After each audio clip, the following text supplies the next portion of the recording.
Bueno, buenos días a todos. ¿Cómo están esta mañana?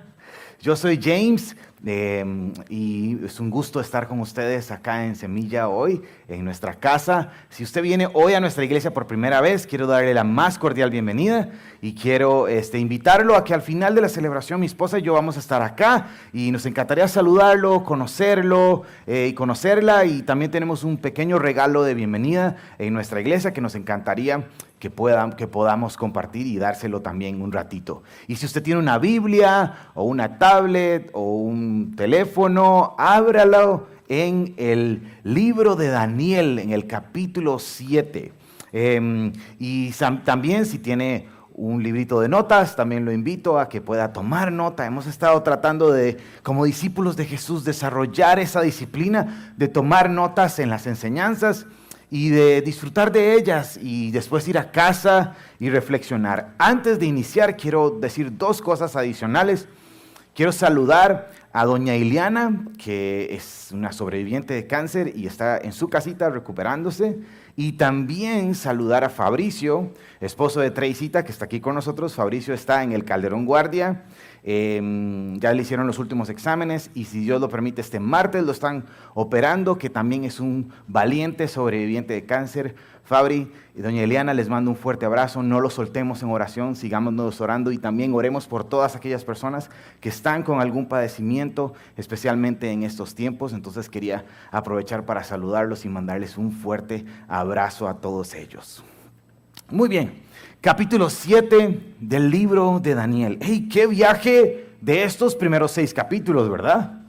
En donde hemos visto a Daniel y a sus amigos estando ahí en su mayoría en la corte del rey, de entre estos diferentes reyes, viendo su fe probada, constantemente probada. Y no es un tema de que los brujos y los científicos esos, no sé cómo se llamaban, bulleaban a Daniel por el Dios que él creía. No, era fuego, ¿verdad? Es decir, los compas de Daniel al fuego, ¿verdad? Que esa frase espectacular, Nabucodonosor, el Dios que yo creo puede rescatarme de este fuego, pero si aún no lo hiciera, no voy a adorarle. Y después a este Daniel también, en el foso de los leones, echándose una siestita, ¿verdad? Seguro abrazado a un león, ¿se imagina eso? Qué rico, abrazado a un leoncito, ¿verdad? Y el rey dice, angustiado, abre, ¿qué pasó? Y ahí estaba Daniel, quitándose las lagañas, y les había enseñado unos trucos a los leones, ¿verdad? Y los tenía totalmente dominados. Y la semana pasada, nuevamente, una fe probada, una fe inquebrantable. Daniel renuncia a ocultar su fe. Pudo haber cerrado las puertas de su dormitorio, orar en dirección a Jerusalén sin ningún problema, pero él dijo, yo voy a mantenerme firme, y él renuncia, se echa su rolcito con los leones. ¡Oh, qué increíble! Y a partir de ahora, el capítulo 7 hasta el capítulo 12 cambia un poco. Y cambia un poco porque el género literario cambia. Venimos estudiando y leyendo esta narrativa histórica del libro de Daniel, que nos han contado todas esas magníficas historias, pero a partir de ahora el género literario se convierte en un género literario denominado apocalíptico. Cambia. Y usted dice, Apocalipsis, ¿verdad? ¿Qué estamos hablando aquí? Fin del mundo, pizarrita para calcular los eventos. El Apocalipsis significa revelación. Y eso es lo que Dios ha venido haciendo. Solamente que este género apocalíptico que vemos a partir del capítulo 7 al capítulo 12, como dice, me habla no del fin de los tiempos, sino del fin de la maldad. El género apocalíptico es tradicional de esos tiempos, inclusive, que utiliza las metáforas que utiliza, como en un poema o como en una canción, que utiliza metáforas, utiliza esas figuras para que el lector original pudiera entender y pudiera ser ilustrado y su corazón animado en medio de tiempos difíciles. Recordemos que los lectores originales de este libro de Daniel estaban viviendo gran opresión. Una gran opresión al igual que los lectores originales del libro de Apocalipsis. Había cautiverio aquí. Estaban siendo a la luz de la humanidad, estaban siendo derrotados, estaban en cautiverio. Los reyes de esos tiempos los tenían sometidos a este yugo de opresión. Y esta literatura o este lenguaje apocalíptico viene a dar un impulso de ánimo. Podríamos decir que estos apocalipsis les dan una perspectiva celestial a la perspectiva, a la situación terrenal, con el objetivo de darnos esperanza y de desafiarnos. Y esa es la razón por la cual continuamos leyendo este libro que no pierde unidad y que cambia su literatura, pero que está diseñada. Esa es mi oración esta mañana. Que cada uno de nosotros salgamos de acá cargados de esperanza, pero no solamente cargados de esperanza, como si estuviéramos ahí en una nube, y si no, bueno, sí, ojalá salgamos ahí en una nube bien, como decimos los panderetas, bien ministrados, pero lo mejor de todo es que salgamos a la acción. Esta literatura y toda la Biblia está diseñada para que usted y yo vayamos a la acción. Bienaventurado aquel que, ya se lo deberían de saber, ¿verdad?, que lee, que escucha y que pone en práctica las palabras de este mensaje profético, porque el tiempo está cerca. Apocalipsis 1:4. Vamos a tener que repasar ahí la memorización, ¿verdad? Pensé que íbamos a hacerlo así un solo coro, pero bueno, vamos a mejorar en eso. Me acompañan al capítulo 7 y vamos a leer el versículo 13 y 14 y oramos. Y le entramos aquí versículo a versículo como siempre lo hacemos. Dice así, capítulo 7, versículos 13 y 14. En esa visión nocturna vi que alguien con aspecto humano, como el Hijo del Hombre, dice una versión, venía entre las nubes del cielo. Se acercó al venerable anciano y fue llevado a su presencia y se le dio autoridad, poder y dominio. Todos los pueblos, naciones y lenguas lo adoraron. Su dominio es un dominio eterno que no pasará y su reino jamás será destruido. He titulado esta enseñanza Dominio Eterno. Oramos e iniciamos. Señor Jesús, gracias porque estamos hoy reunidos como iglesia. Padre, creemos aquí en Semilla que toda tu escritura es inspirada y es útil, toda es útil. Cada versículo, desde el Génesis hasta el Apocalipsis, está diseñado para que entre en nuestros corazones y ahí, Señor, exista un apocalipsis, una revelación tuya, Señor, que me transforme y que me lleve a este mundo, Padre, a continuar anunciando las buenas nuevas de aquel que nos llamó de las tinieblas a la luz admirable, Señor. Y hoy, esta mañana, te pido, para los que estamos acá y los que estamos en casa, Señor, que mi corazón esté listo y preparado, que mi mente esté atenta, Señor, que nada me distraiga para escuchar aquello que hoy nos quieres hablar. Y, Señor, que el que habla no sea de distracción para lo que hoy tu Espíritu Santo va a hacer en cada uno de nosotros. Esto lo pedimos en tu nombre y juntos decimos amén y amén. Versículo 1 del capítulo 7 y le invito a que siga la lectura conmigo hasta el versículo 8. Dice así: en el primer año del reinado de Belsasar en Babilonia, Daniel tuvo un sueño y visiones mientras yacía en su lecho. Entonces puso por escrito las lo más importante de su sueño. Y esto es lo que escribió. Durante la noche tuve una visión y en ella veía al gran mar, agitado por los 4 vientos.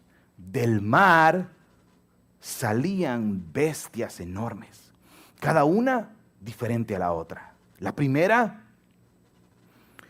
de ellas se parecía a un león, pero sus alas eran de un águila. Mientras yo la observaba, le arrancaron las alas y la levantaron del suelo y la obligaron a pararse sobre sus patas traseras como si fuera un hombre, y se le dio un corazón humano.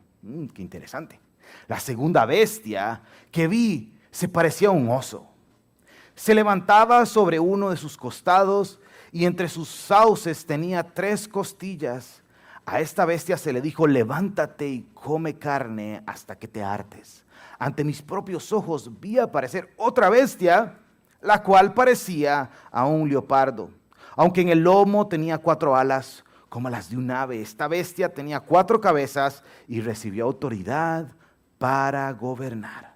Versículo 7. Después de esto, en mis visiones nocturnas vi una 4ª bestia, la cual era extremadamente horrible. Es como si las otras no fueran feas. Y poseía una fuerza descomunal. Con sus grandes colmillos de hierro aplastaba y devoraba a sus víctimas para luego pisotear sus restos. Tenía 10 cuernos y se parecía en nada a las otras bestias. Mientras me fijaba en los cuernos, vi surgir en ella otro cuerno más pequeño, y por causa de esto fueron arrancados 3 de los primeros. El cuerno pequeño parecía tener ojos humanos y una boca que profería insolencias. Anote eso, profería insolencias. Vamos a verlo más adelante también. Así que aquí tenemos estos primeros 8 versículos.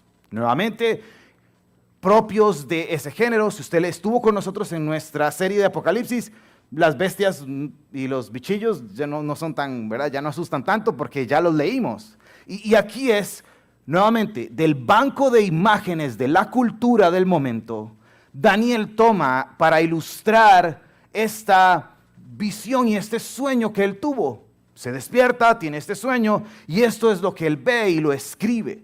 Y vemos que en estas imágenes son como una confirmación celestial o apocalíptica de lo que vimos en el capítulo 4.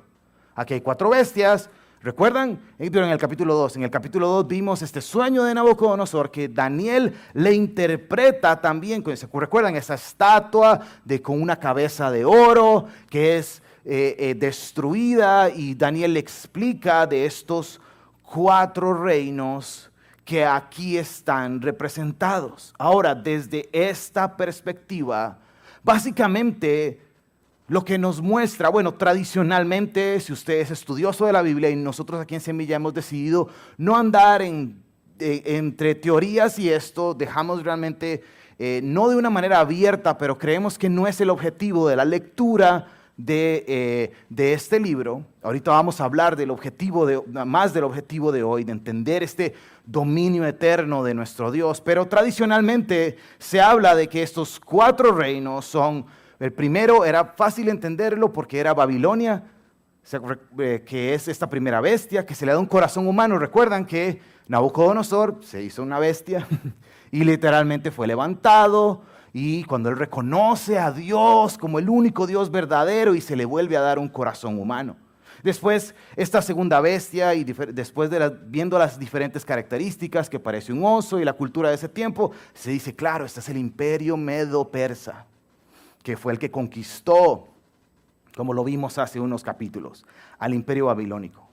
Después, esta tercera bestia es este imperio griego. Hay una lucha en sí, es el imperio griego verdaderamente, porque dicen que el imperio griego también puede ser la 4ª bestia. Yo dije que no iba a enredar y ya los estoy enredando, ¿verdad? Pero bueno, y esta 4ª bestia es el imperio romano, que con estos dientes de hierro, que es un símbolo bélico, ¿verdad? Vemos que Roma es este que implanta este poder militar.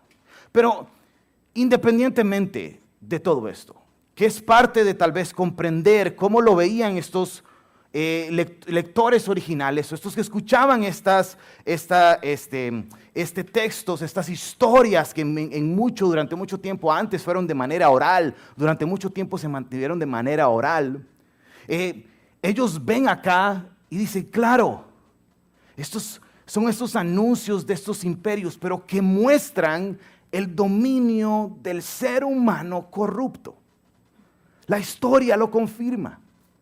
Cada vez que se ha levantado un líder en nuestro mundo, que es el que cree que tiene la fórmula para sacar todo adelante, tarde o temprano, en esa sed de poder, cae dominado por la corrupción. Lo que a mí me llama más la atención de estos primeros 8 versículos es que ese dominio humano, de una humanidad, de un mundo que le da la espalda a Dios, cada vez va oprimiendo más y más. Cada vez es más la opresión. Tanto así que el último imperio presenta esta figura de hierro, como les dije. Este dominio que va creciendo, centrado completamente en el hombre. El error de nuestra actualidad, el error de nuestro pasado y el error del futuro siempre va a ser creer que el hombre es el centro del universo. Desde el principio de la creación, cuando Adán y Eva son engañados, es en esa tentación, en ese llamado de esta bestia, nuevamente, o una bestia que se les acerca y que les dice, hey, ustedes pueden ser como Dios. La historia, no solamente en la Biblia, sino de toda la historia, es hombres y mujeres dándole la espalda a Dios, pensando que ellos pueden tener su propio dominio y que ellos pueden hacer su propio mundo y vivir una vida sin Dios. El llamado de Jesús, ¿recuerdan? Es arrepiéntanse porque el reino de los cielos ha llegado. Y aquí vemos una imagen, una figura fuerte. Y en nuestras semillas en casa vamos a hablar más en detalle sobre estos 4 bestias. Pero son figuras fuertes que vienen a buscar que nos olvidemos de Dios. Por eso Apocalipsis habla de esta gran Babilonia, de esta prostituta corrupta que busca alejarnos a todos de Dios. Pero lo mejor de todo, y hoy eso es lo que hoy quiero que cada uno de nosotros podamos guardar en nuestro corazón, es que hay una esperanza que no defrauda. Y en esta lectura profética también, que por cierto la profecía no es solamente predecir el futuro, la profecía es enseñarnos a vivir hoy a la luz del mañana. Ojo esto, qué hermoso, versículo 9, leemos del 9 al 10, dice Daniel, mientras que yo observaba esto, ojo, él está en esta visión, ve estos gobiernos, ve estos reinos y dice, mientras que yo observaba esto, se colocaron unos tronos y tomó asiento un venerable anciano. Su ropa era blanca, como la nieve. Una pausa aquí, el blanco, lo vimos, ¿verdad? En Apocalipsis también me habla de pureza, de santidad, de deidad. Dice, y su cabello blanco también como la lana, que me habla de sabiduría. Y ojo esto, su trono con ruedas centelleaban como el fuego, me habla de su poder que viene y devora, destroza a sus adversarios, pero purifica a los llamados. Y de su presencia brotaba un torrente de fuego. Miles y millares le servían y centenares de miles lo atendían. Al iniciarse el juicio, los libros fueron abiertos. Estas imágenes las vimos también en Apocalipsis capítulo 5, capítulo 20, de ese momento hermoso en donde el Señor va a venir a confirmar su reino. En esa esperanza segura en donde va a venir a juzgar a la corrupción de este mundo donde va a venir a poner fin de la maldad. Dos observaciones en estos versículos. La primera es, Él está sentado en su trono. No sé si usted notó eso. Dios está sentado en su trono. Muchas veces como cristianos, como seguidores de Dios y de Jesús, pensamos, Señor, ¿no estás en control? Creo que una de las urgentes necesidades de nosotros como cristianos es reafirmar como seguidores de Jesús que Él está sentado en su trono y que si a mis ojos terrenales yo no veo que las cosas como que están muy en orden, Él sigue siendo rey. Él es el Rey de Reyes, Él es el Señor de Señores, Él es el Dios Todopoderoso y en su soberanía y porque está afuera del tiempo, Él tiene las cosas bajo control. Inclusive si yo no las veo tan a control. Y la otra observación es que los libros fueron abiertos. El que gobierna por siempre, un día va a abrir los libros para juzgar a la maldad. Pablo lo dice, 2 Timoteo capítulo 4, versículo 1, en presencia de Dios y de Cristo, que juzgará a vivos y a muertos. Y le dice a Timoteo, te doy este solemne encargo, predica la palabra, cuando es oportuno, cuando no es oportuno. Hey familia, estos textos, si estabas medio asustadillo al principio, como qué le pasa a este pastor echándonos ahí unas 4 bestias, ¿verdad?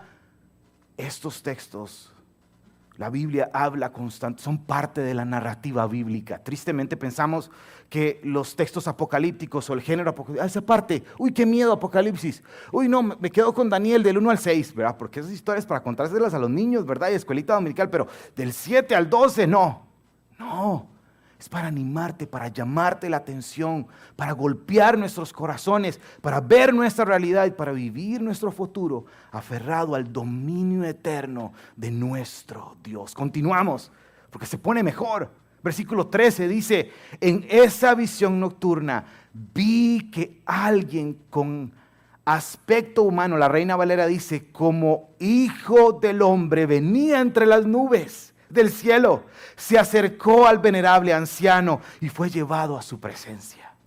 Y se le dio autoridad, poder y majestad. Todos los pueblos, naciones y lenguas lo adoraron. Hey, aquí hay una nota ahí. Si usted tiene Reina Valera, la Reina Valera dice, le sirven. Y si usted tiene Nueva Versión Internacional, le dice, adoraron. Si tiene Nueva Traducción Viviente, dice, adoraron también. Hay una relación directa entre servir y adorar. Completamente. Aquí los vemos casi que como sinónimos. Su dominio, final del capítulo 14, es un dominio eterno que no pasará. Y su reino jamás será destruido. Oh, qué hermoso. Es decir, imaginemos, estas sí no las podemos imaginar. Es decir, los bichos ahí yo prefiero no imaginarlos porque tal vez no duerma como Daniel al final, ¿verdad? Pero esta escena es una escena hermosa. Si esta escena está anunciando a nuestro Señor Jesucristo. Cuando Daniel ve a este que es como hijo del hombre, esta es la frase favorita de nuestro Señor Jesús para describirse a Él mismo.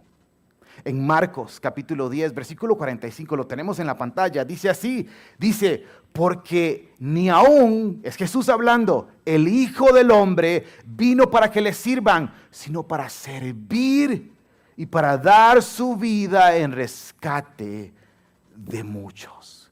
Y así muchísimas veces vemos a Jesús a través de los evangelios refiriéndose a Él como el Hijo del Hombre. Y cuando leemos Apocalipsis capítulo 4, cuando leemos Apocalipsis igual capítulo 5, vemos que estos atributos del Cordero y del León, del que está sentado en el trono, cuando Juan vuelve a ver y ve a él, escucha el nombre como este León de Judá, pero vuelve a ver y ve este Cordero inmolado, son los mismos atributos de nuestro Dios que están también en Jesús. Por eso nosotros creemos que, yo sé que es medio obvio, pero estoy medio emocionado, que Jesús es Dios. Si Él vino a este mundo, Filipenses capítulo 2, siendo por naturaleza Dios. No consideró el ser Dios como algo a que aferrarse, sino que se humilló. Se humilló. Vino a salvar y a rescatarnos de esa maldad que vimos del 1 al 8 que está en todos nosotros. Hey, seamos muy sencillos. ¿Cuántos de nosotros no tendemos a comportarnos como bestias? Y no estoy viendo a nadie. Me veo a mí completamente. Eso es lo que pasa cuando pienso que el dominio de mi vida es mío nada más. Y que el dominio de lo que sucede alrededor es que yo soy el que tengo que tener el control de lo mío. Y que todo lo que yo he hecho ha sido por mí. Y que todo lo que yo tengo es por mí. Pablo dice, ¿qué tenés? En voceo, ¿verdad? ¿Qué tenés que no hayas recibido? Todo viene del cielo. Una vida rendida completamente a nuestro Señor Jesús. Ahora, Dios está en control de todo. Y Dios y el reino de los cielos ya vino. El reino de los cielos se acercó. El reino de los cielos, Jesús vino, murió en una cruz, pagó la deuda de tus pecados y de mis pecados y estableció su reino y va a ser confirmado.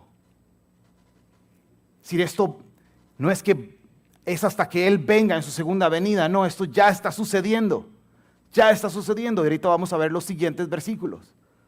Pero lo que sigue es que que tiene dominio completo, dominio eterno, es que eso es importante. Es decir, un reino eterno no es que, bueno, va a ser eterno cuando venga. No, si es eterno es que ya. Si es eterno es que en el pasado, en el presente y en el futuro, su reino ya está establecido. Y aquí lo más hermoso de todo, y que vamos a ver en los siguientes versículos, es que vos y yo tenemos parte.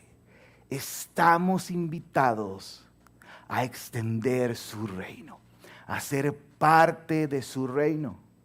Y no lo digo yo, no se me ocurrió a mí, el mismo Jesús lo dijo. Mateo 28, 18, murió en una cruz, al tercer día resucitó con gran poder, lo tenemos en la pantalla y dice Mateo 28, 18, dice así: Jesús se acercó entonces a ellos y les dijo, se me ha dado toda autoridad. ¿Notaron eso? Toda autoridad en el cielo y en la tierra. Y Él, confirmando su autoridad, dice esto: por lo tanto, vayan y hagan discípulos de todas las naciones, bautizándolos en el nombre del Padre, del Hijo y del Espíritu Santo, enseñándoles a obedecer todo lo que yo les he mandado a ustedes. Y les aseguro que estaré con ustedes hasta el fin del mundo. No lo tengo como parte de la enseñanza, pero me encantaría preguntarte hoy y ponerte a reflexionar. Si alguna vez te has preguntado, hey, ¿Dios está conmigo? ¿Jesús está conmigo?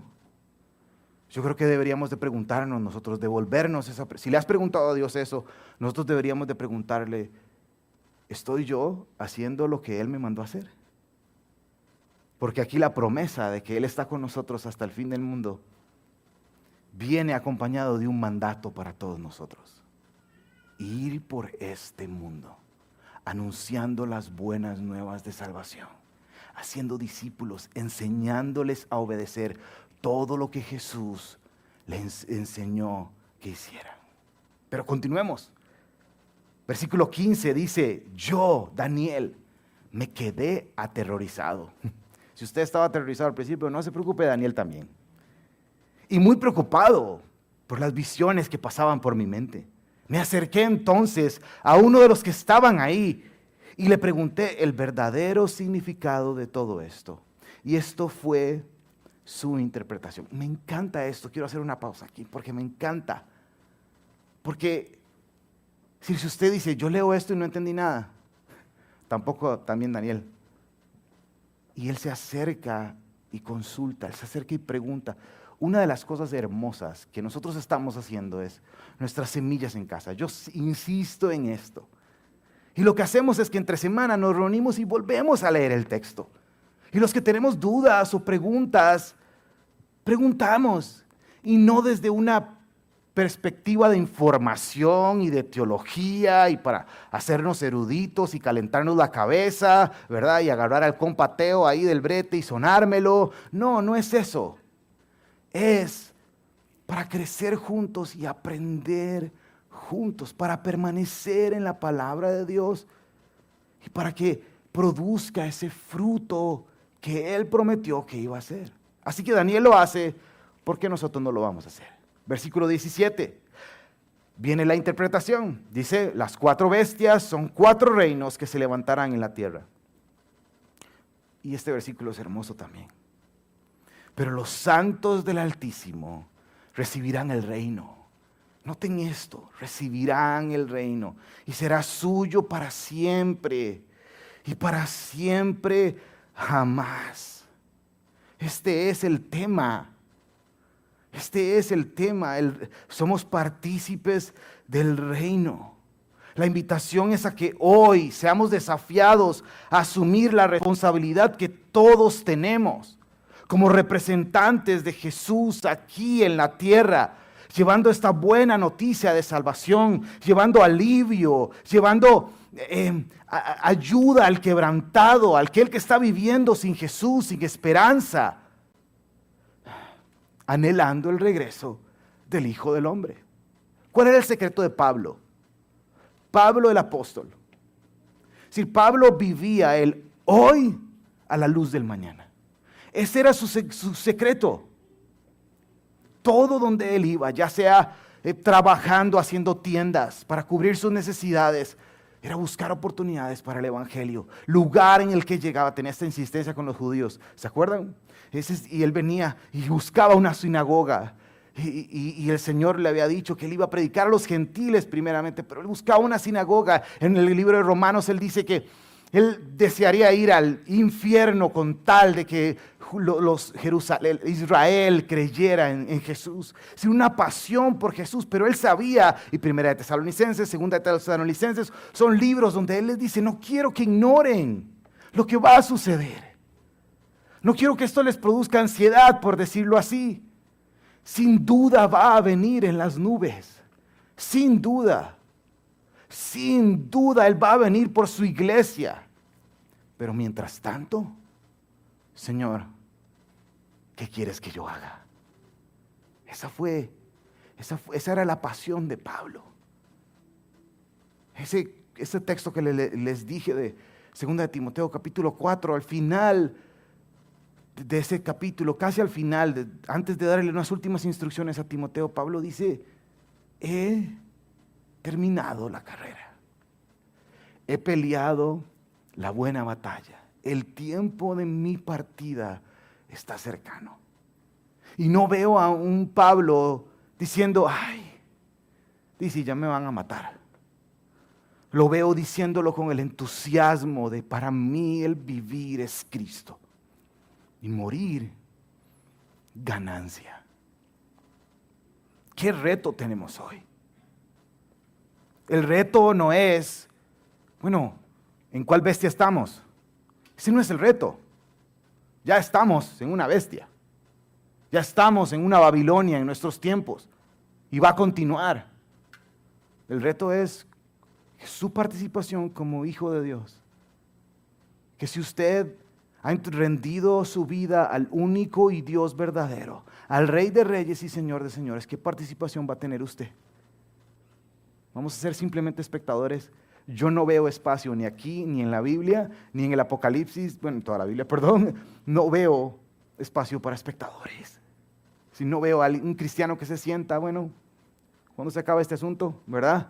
Y que sale todos los días a ver cómo están las nubes. No, veo cristianos activos, donde quiera que están, porque el que tiene toda la autoridad en el cielo y la tierra, hoy te dice, ve a este mundo a ser discípulos, a predicar la buena noticia. Continuamos. Versículo 19, dice: quise entonces saber el verdadero significado de la cuarta bestia, la que más lo asustó, la cual desmenuzaba a sus víctimas y las devoraba, pisoteando luego sus restos. Era muy distinta a otras tres, pues tenía colmillos de hierro, y este hierro que habla de poder militar, y garras de bronce. Tenía un aspecto espantoso. Quise saber también acerca de estos 10 cuernos. Ha salido varias veces estos cuernos, y los cuernos, los vimos en Apocalipsis también, es un símbolo. Dentro de esta metáfora habla de un símbolo de autoridad. Dice de estos cuernos que tenía en la cabeza, y de otro cuerno cuando le había salido, y ante el cual habían caído 3 de ellos. Estos cuernos se veían más impresionantes, este cuerno se veía más impresionante que los otros, pues tenía ojos y hablaba insolencias. Nuevamente sale esa frase: mientras observaba yo, este cuerno libró una guerra contra los santos y los venció. Los lectores originales de este libro, lo dije al principio, estaban aparentemente vencidos. Estaban en cautiverio, estaban en opresión, estaban sufriendo por la causa de Dios. Los lectores originales de Apocalipsis, también lo vimos claramente, estaban sufriendo por la causa de Cristo. El asunto aquí es que la maldad va a estar presente aquí siempre, y la opresión contra el seguidor de Jesús siempre va a estar presente. Jesús dijo: en este mundo van a tener aflicción, pero no se preocupen, que yo he vencido al mundo. Vos y yo, sí, qué privilegio el de nosotros, que no tenemos que estarnos preocupando aquí por bajar el volumen. Bueno, algunas iglesitas que se ponen medio ahí, brinca, les vienen a bajar el volumen. Nosotros, bueno, estuvo matizón, ¿verdad? También, pero por dicha no nos vienen a cerrar, no nos vienen a encarcelar, como la iglesia perseguida en China, como los cristianos palestinos. Recuerdan que lo vimos, que está sucediendo ahora. Si el cristiano palestino está en tierra de nadie, está literalmente en tierra de nadie. Y si su familia se da cuenta, su padre tiene la autoridad para desterrarlo e inclusive para matarlo por creer en Jesús. Y entonces aquí vemos que este sistema sí va a haber opresión, y nosotros vamos a estar recibiendo opresión constante, tal vez no física, pero ideológica, que nos meten en nuestra mente actualmente. Lo normal, los derechos humanos, es que ahora es en contra de lo que dice la palabra de Dios. Y si decimos algo y amamos a nuestro hermano predicándole la palabra de Dios, hay opresión para nosotros. Pero no podemos parar. Con amor, con la gracia, que esa es la herramienta, con la gracia que hemos recibido, con el perdón que hemos recibido y con el poder del evangelio, porque no me avergüenzo del evangelio, porque es poder de Dios para salvación. Vamos por este mundo sin aflojar. Y esto es para mí. Si a mí me ponen un comentario ahí negativo en Facebook y me deprimo una semana. Y no puede ser. Tenemos que permanecer firmes en medio de la opresión, porque estamos llamados a ser parte de esto. Y un día Él va a enjuagar toda lágrima. Y un día Él va a venir a hacer todas las cosas nuevas. Pero mientras tanto permanecemos firmes. Versículo 21 dice, y esta es la esperanza que nos invade. 22 dice: entonces vino el anciano y emitió un juicio en favor de los santos del Altísimo. Y en ese momento los santos recibieron el reino. Versículo 23. Esta fue la explicación que me dio el venerable anciano. La cuarta bestia es un cuarto reino que surgirá en este mundo. Será diferente a los otros reinos. Devorará a toda la tierra, la aplastará y la pisoteará. Los 10 cuernos son 10 reyes que saldrán de este reino. Otro rey los sucederá, distinto a los anteriores, el cual derrocará a 3 reyes. Hablará. Aquí está lo que está hablando el cuerno. ¿Recuerdan Esta es la tercera vez y ahora explica qué es lo que está hablando el cuerno, qué es lo que está diciendo. Hablará en contra del Altísimo y oprimirá a sus santos. Tratará de cambiar las festividades y las leyes, y los santos quedarán bajo su poder durante 3 años y medio. Ok, tradicionalmente, me iba a saltar esto, pero no me lo voy a saltar. Tradicionalmente está describiendo aquí en este cuarto reino, el que se le dice este cuarto gobierno imperial. ¿Qué son estos? Tradicionalmente hay una discusión alrededor de esto, que son estos 10 reyes, que 3 ya como están ahí, ya han pasado, y que 7 no han pasado. Y en fin, pero el tema aquí no es en cuál rey está. El tema aquí es que tiene tiempo limitado. ¿Notaron? Tiene tiempo definido. Lo vimos en Apocalipsis. 3 años y medio es la mitad de 7. 7 es la totalidad. Esto es tiempo limitado. Y va a tener un fin. Y ese fin llegará, versículo 26. Los jueces tomarán asiento. Y al cuerno se le quitará el poder y se le destruirá para siempre. Y entonces se dará a los santos, que son el pueblo del Altísimo, la majestad, el poder, la grandeza de los reinos, y su reino será reino eterno, y lo adorarán y obedecerán todos los gobernantes de la tierra. Termino.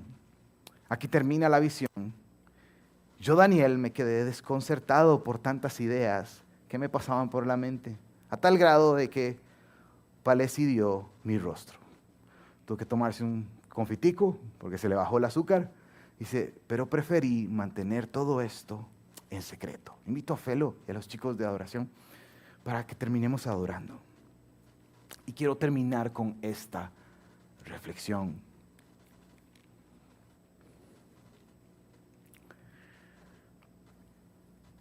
Y está en el versículo 27.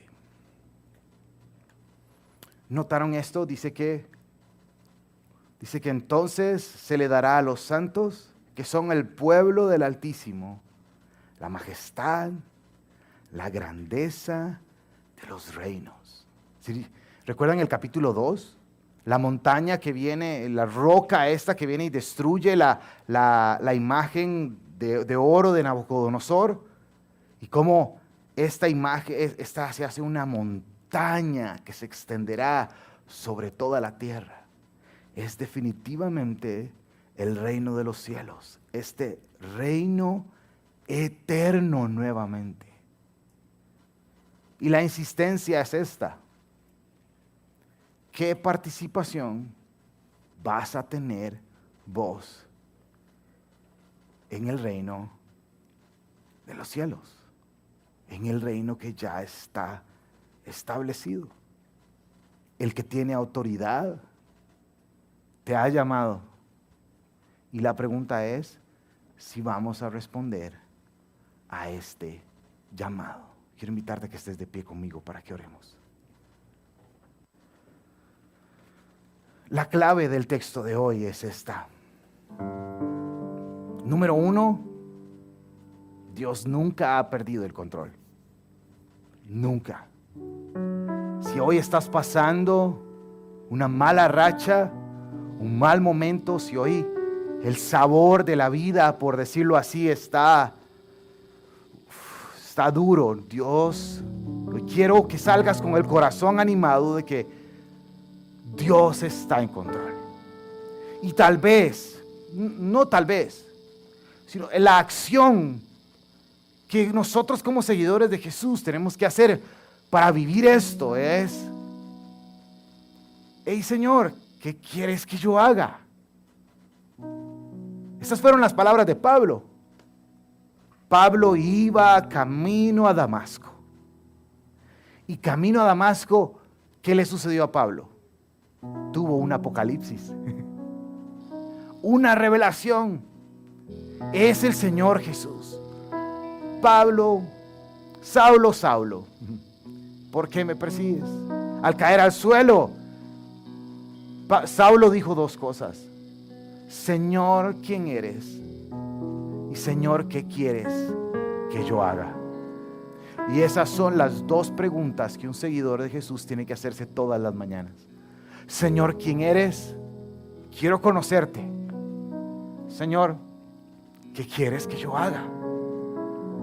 O quiero invitarte, mientras que adoramos brevemente, a que ahí donde vos estés tengas un tiempo con Jesús y que puedas utilizar estas palabras tal vez al estilo Pablo. Señor, ¿quién eres? Si no conoces a Cristo, hoy quiero invitarte a que lo conozcas. Hoy quiero invitarte a que te acerques al trono de la gracia con un corazón arrepentido para recibir el perdón de todos tus pecados, de toda tu maldad, y que reacciones en fe, en arrepentimiento en aquel que vino a este mundo a pagar tu deuda. Y que hoy puedas conocer y recibir el maravilloso regalo de salvación. Pero también que salgas de este lugar diciendo: Señor, ¿qué quieres que yo haga? Que yo haga. No quiero ser más un espectador.